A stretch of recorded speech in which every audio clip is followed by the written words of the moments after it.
What's up, everybody? Coach Ben podcast here. I'm here with Jim from Jiu-Jitsu magazine.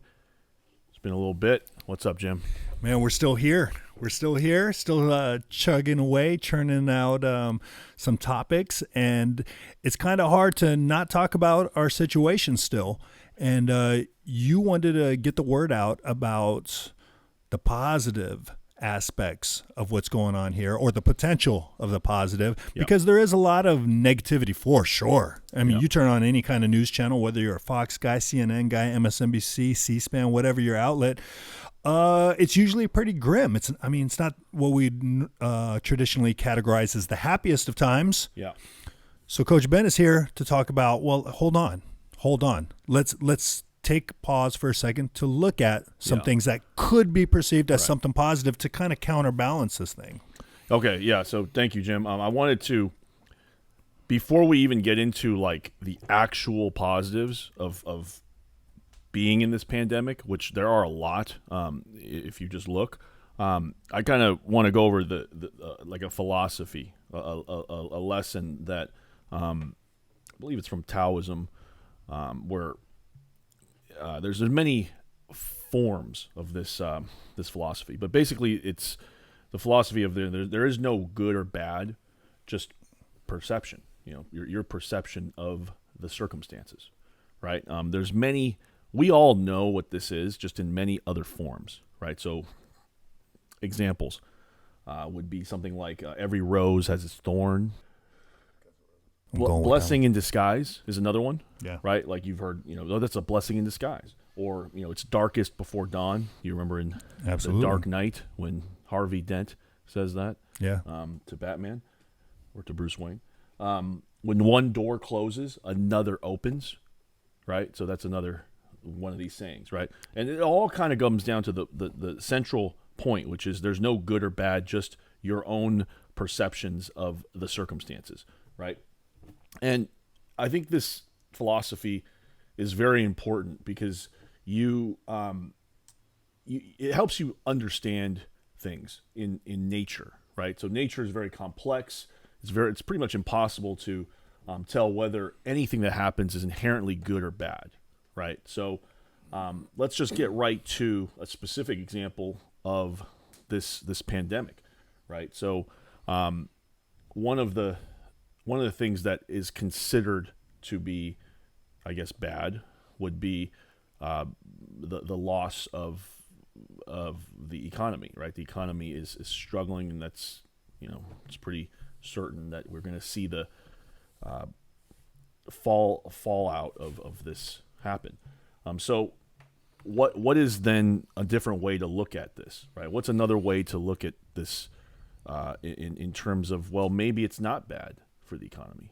So one way that we can do it is just by looking at opportunities, right? So overall, as a whole, yes, the economy is probably going to suffer, but during the last recession, all these startup companies came to the forefront because of opportunity, because during that time, innovation was, it took innovation to survive. And that's why, a lot of these companies were created during a depression. So I'm sure we're going to see it again this time around, right? So that's just another way to look at things, right? So if we just sit here and say, man, the economy's going to suffer, this sucks, there's nothing we can do about it, we might as well sit back and just watch it all collapse, right?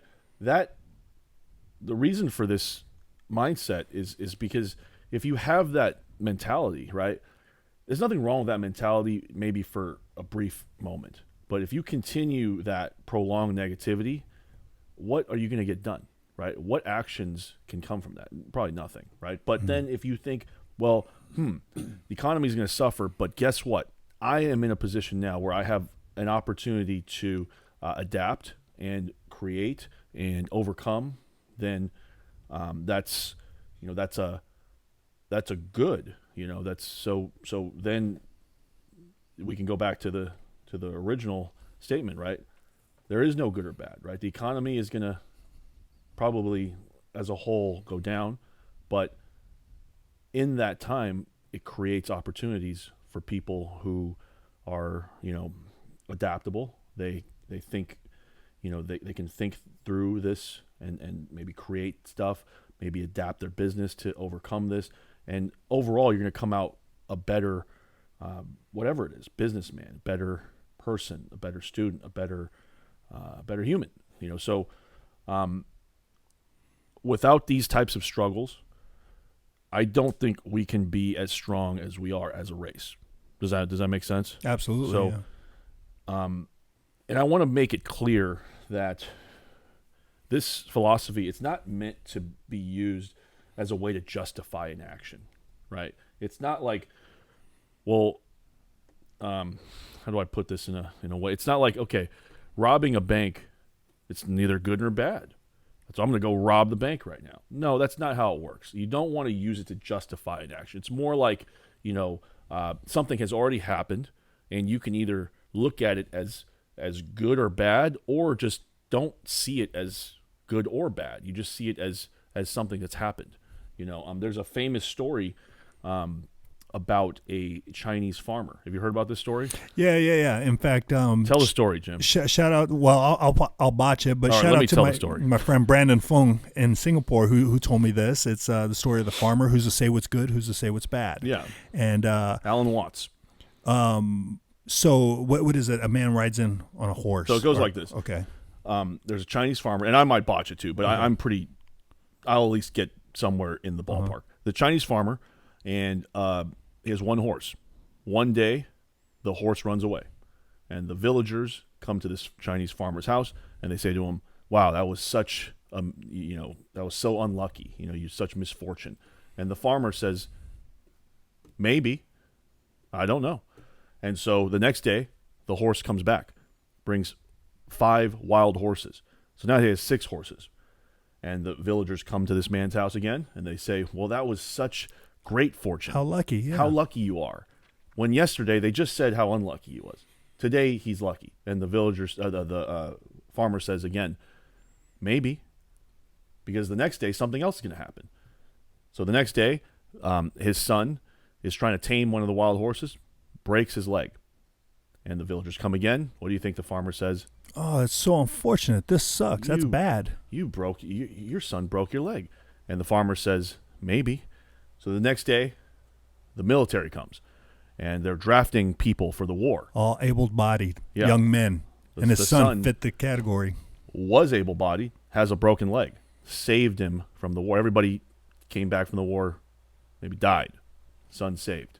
So who's the to say what's villagers good? come back again, and the farmer once again says, "Maybe." And so I guess the moral of the story, the lesson to be learned here, is that we do not know the outcomes, downstream effects, right? And I think these examples are just examples, right? But the mindset you want to have is, since you don't know the downstream effects, why not think in terms of positive effects, where you can take action on these items, as opposed to kind of wallow in misery or suffer in your own mind with inaction? Because who likes to charge forward, strive forward in the face of negativity, right? It's I just don't, if you think something can't be done or something is in a terrible position, you're just not going to have as much action as if you had optimism. Right, as opposed to a defeatist mentality. Right. Oh, this sucks. I can't do anything, so therefore I'm not going to do anything because I can't do anything, and that feeds itself into a vicious loop. Yeah, and I want to make sure that people understand this is a mindset, right? This is not a justification. This is not a thing you use to justify stuff, right? In the moment, even in the moment, you can you can't really say what's good or bad, but you kind of have to, right? If I'm walking down the street, and no, it's not, it's bad if I jump into traffic, right? It's not good. But again, that's not how this is to be used, right? It's more like something has already happened, like a pandemic. You couldn't stop it. Nobody could stop this. It's already happened. Is it good or bad? We don't know. It might be good. It might be that we needed this, right? It might be that now people are going to take their health and fitness seriously. And the people who died throughout this, it's unfortunate that they had to be sacrificed in that manner, but it's maybe they're martyrs, and they have alerted the rest of us how important health and fitness is. But it does take a mindset to kind of dig through all that and see that. One thing I've noticed, and I was just speaking recently about it, is that of all this, again, regardless of the outlets, one thing that I haven't heard enough emphasis on is the importance of taking care of yourself through exercise, through diet. I mean, everyone's hoping for the vaccine, and sure, all of us are, but I don't hear the discussion about, well, here are some foods that have shown to boost your immune system, which could help you naturally repel this situation or put your body in a better position to fight it. And so to that, I mean, hopefully if people have their antennas on, they could see stuff like that. What can I do? Oh, I could eat this and it'll improve my immune system. And by improving my immune system, my body's in a better position to fight this if I should come down with it, right? Yeah, I mean, it just, that's almost, those are things that, it's not talked about enough. It goes back to the original point, right? There is no good or bad. So a lot of times I see, online or just in discussions that, this coronavirus thing, people are dying. Death is bad. Death is terrible. Death is the worst thing that can happen.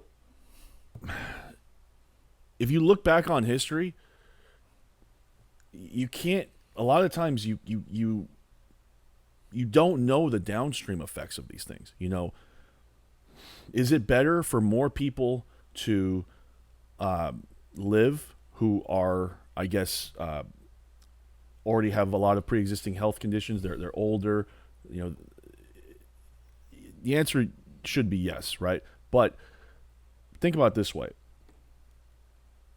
if we really destroy, the infrastructure of our economy, and let's say 50 million people die because of it, right? What's better? You don't know. The answer is we don't know, right? It's not, we don't know if that's going to happen. It may happen. It may be worse than that, right? So that's why mostly I want to get this idea out there, is because I want to tell people to not take, vehement opposition against something, right? Or to take a stance so strong that, you don't even hear the other side. Like I have people who are online that tell everybody all day, every day, hey, stay home, stay the F home. If you go out, you're responsible for this grandmother's death. And you're no, that's not how things work, man. You can't have that opinion. If you do, you're dummy. And that's the truth.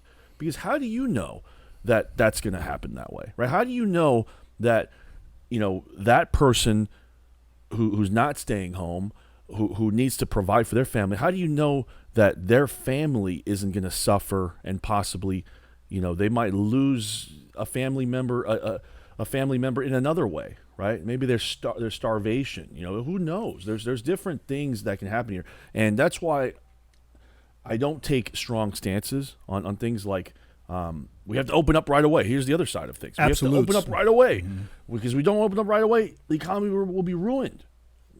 We don't know this. Mm-hmm. Maybe it'll be ruined. Maybe by keeping things shut down, you are able to eliminate the spread, and in turn, the economy can open up back full strength sooner, right?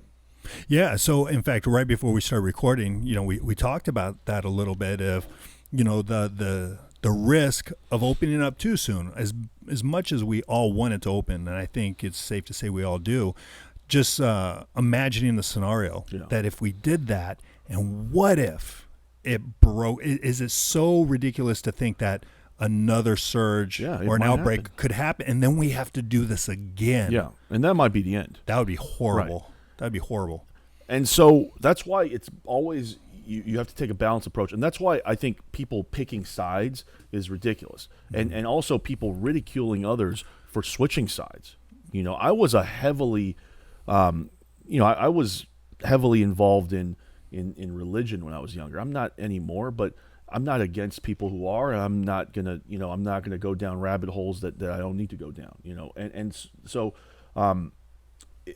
my point there was just, if somebody has a differing opinion, you just to be a good person, you shouldn't really try to shame, ridicule, blast them. You should try to bring them on your side and see things.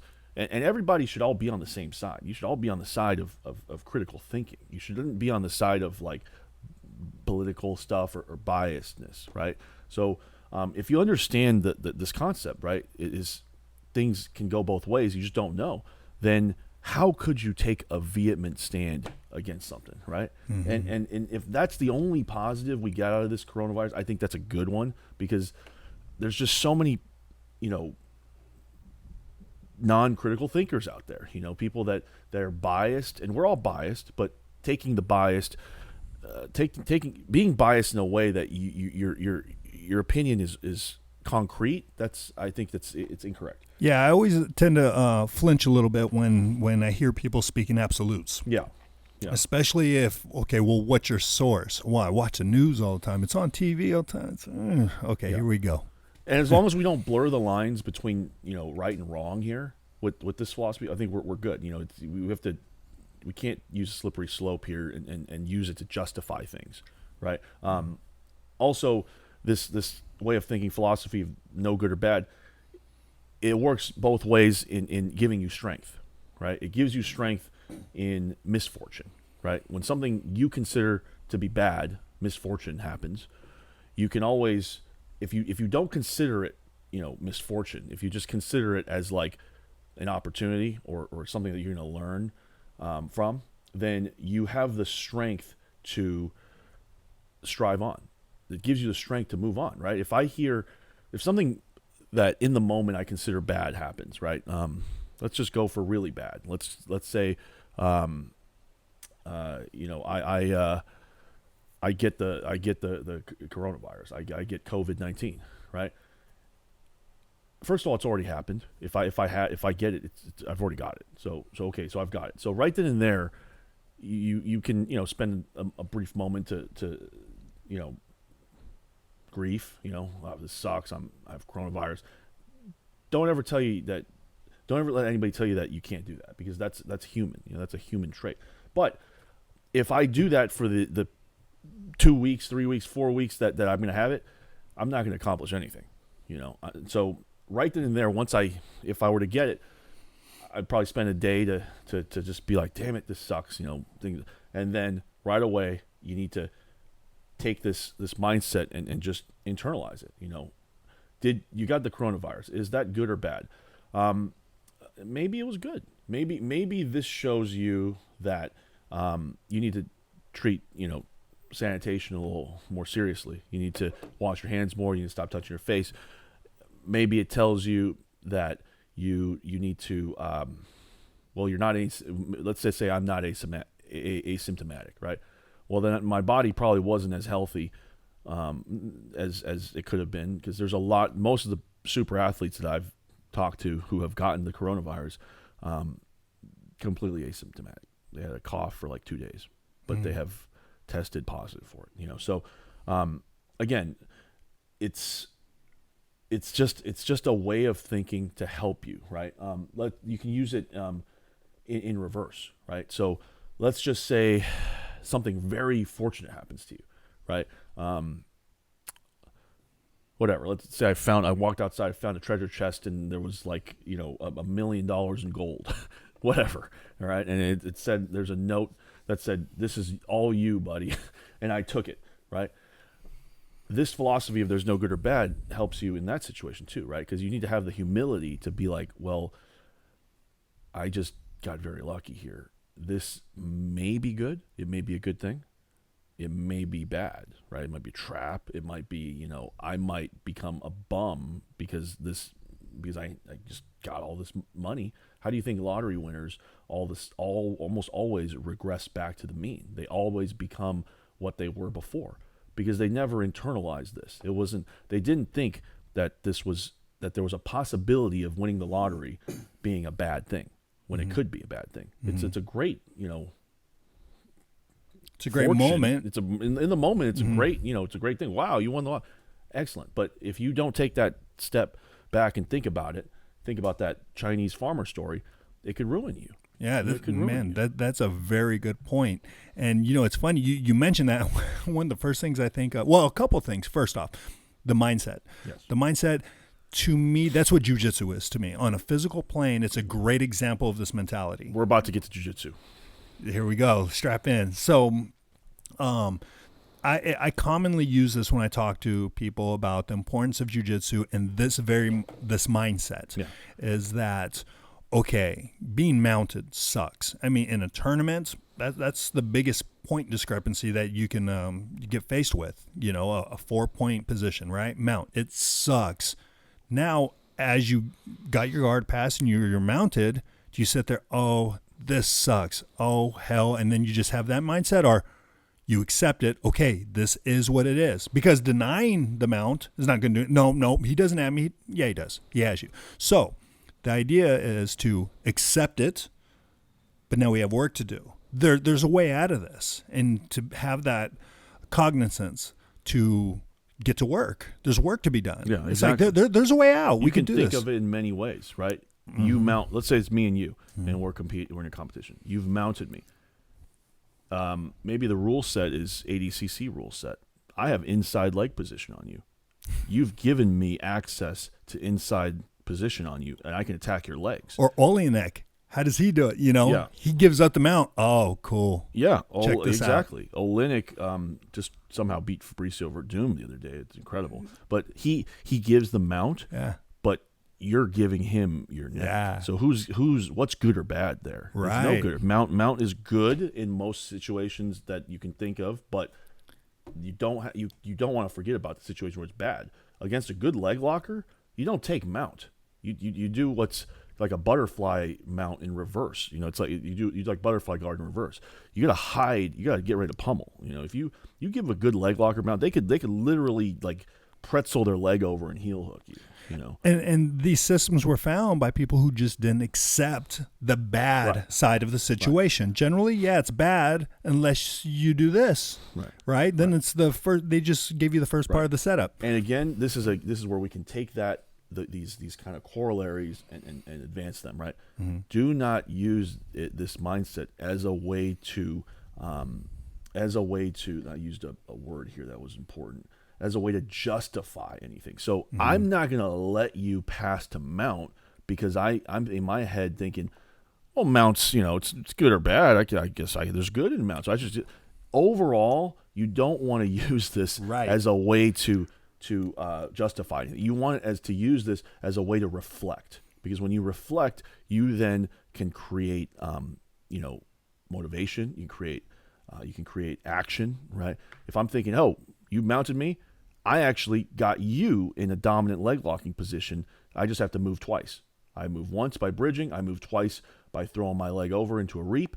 Boom, you're in a 411 honey hole. Cross ashi. You're all I have to do now is I just have to move your leg to the inside, and I have an inside heel hook in one of the most dominant positions, right? I can see things that way, right? That's exactly what we're talking about. It's the same thing with the pandemic. We're all stuck at home on lockdown. You get to spend time with your kids. We're all stuck at home with a lockdown. Forget about that. You get to use your home gym that you've never used in 10 years. You get to use it now. We're stuck at home in a lockdown. You get to cook. You've been doing takeout forever. You get to cook meals now. Right? This is just opportunity. Oh, you need to go to your doctor's appointment or something? Traffic's good outside. Traffic's great to get your appointment. I go to Beverly Hills in 30 minutes. Sure. I don't get to train jiu-jitsu anymore. I don't get to live roll. My joints have been taking a beating for the last 10 20 plus years. Yeah. So joints are healing at a rapid pace. I'm getting a smile talking about this because it's just true. I'm not stretching things. Like, people might hear this and be like, "Oh, Ben, you're reaching. You're reaching." I'm not reaching. I'm telling you, this is not. It's only reaching if you if you talk about things that aren't that just they're not the case, right? You're taking something and you're putting a bow on it that's not supposed to be there. Like this is not reaching. These are things that are actually happening. So we can even talk about examples, right? Other examples I want to just, this is more of a thought experiment than an actuality, so nobody kill me for this. Even with like the biggest atrocities in history, right? There you can even find silver linings. Biggest, Hitler generally is considered, by all accounts, a bad individual. Are you about to defend Hitler? I'm not defending Hitler, but I'm going to defend some of the things that came from it. Things that came from it, yeah. Mm-hmm. Because one man is not going to really shape. I don't put that much stock into one person ever. Like whether it's Hitler, Trump, me, you. It doesn't. I don't put. That's a different discussion. But anyway, here's an example, right? Hitler did a bunch of very, very atrocious things, right? I'm going to definitely take a reductionist view on this because we don't have all the time in the world. But how do we know that if he didn't come along, that there wouldn't have been somebody that came along that was worse than him, that would have demolished the entire human race by now, right? Mm-hmm. Maybe he was the guy who we needed to fight and defeat in order to stop, further treachery, right? That's just one way to think about it. It's already happened. We can't go in a time machine and rewind things, right? I wish if we could, we would, but we can't. So we have to now deal with it. So if we're going to deal with it, then you just have to deal with it. It is what it is. You just have to deal with it. Now, I'm not, all the deaths and things, I'm not discounting those things, but it's already happened. If I was one of the people who perished in that situation, and I'm just speaking from how I think now, I would want my death to advance the human race. I wouldn't want my death to be a part of, this thought process of this terrible time in history and how all these nasty things happen. It'd be much nicer if people thought of me as like, oh, well, this circumstance provided the opportunity for these things to happen. There's a lot of discussion on that topic. Actually, there's discussion. There's people out there who think that without Hitler's regime, his thing, Einstein would have never stayed in the U.S. The U.S. would have never came to power because there's the Manhattan Project. It's a long story, but we never know. So obviously that's an extreme example, but most of the examples that we deal with in our modern lifetime are not even close to that extreme. That's almost a slippery slope, right? We're talking things like a pandemic that kills less than 1% of the population, right? Let's try to find some positives to move on from, because we can't stop this thing that's already happened, right? We can do our best to mitigate it, and try to all be on the same team, which is difficult in this time. So yeah, that's it. Last thing I'll talk about is just why we use this. It's just really, to me, it's to motivate me. It encourages me to think less black and white, right? Everybody online, everybody that you talk to is usually stuck in a false dichotomy. Open up the economy. Stay at home forever. Open up everything now. Stay at home forever. Lockdown until the end of the year. So it's like we have no middle ground. And if you even dare, and now you inject politics, if you want to open up the economy, well, I guess you love Trump and blah, blah, blah, blah. If you want to lock down your liberal, but who gives a shit about any of that? Okay. Fuck all that. Okay? Fuck all that. Okay. It's crazy.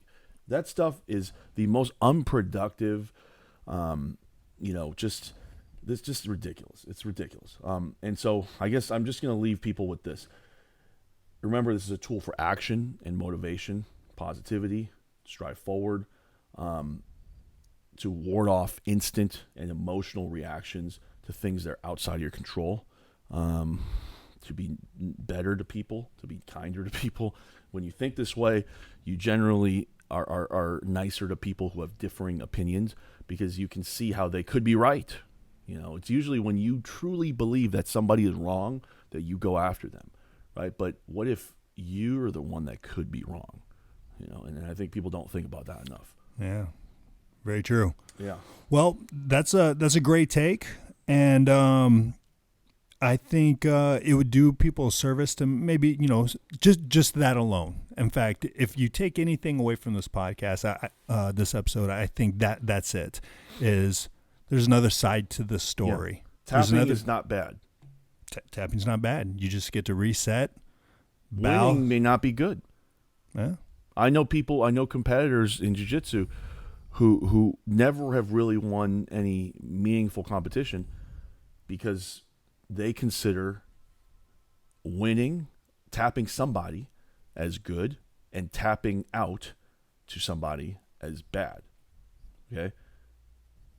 I'm not going to say that's the reason why they're not at the highest level, but I've trained a lot of athletes who are very, very, very, very talented that couldn't get past that thought. And there has to be a correlation. And there is a great movie that exemplifies that notion, and it's called White Men Can't Jump with Woody Harrelson, Wesley Snipes, Rosie Perez, to where, I'm not going to spoil it, but winning is not necessarily winning.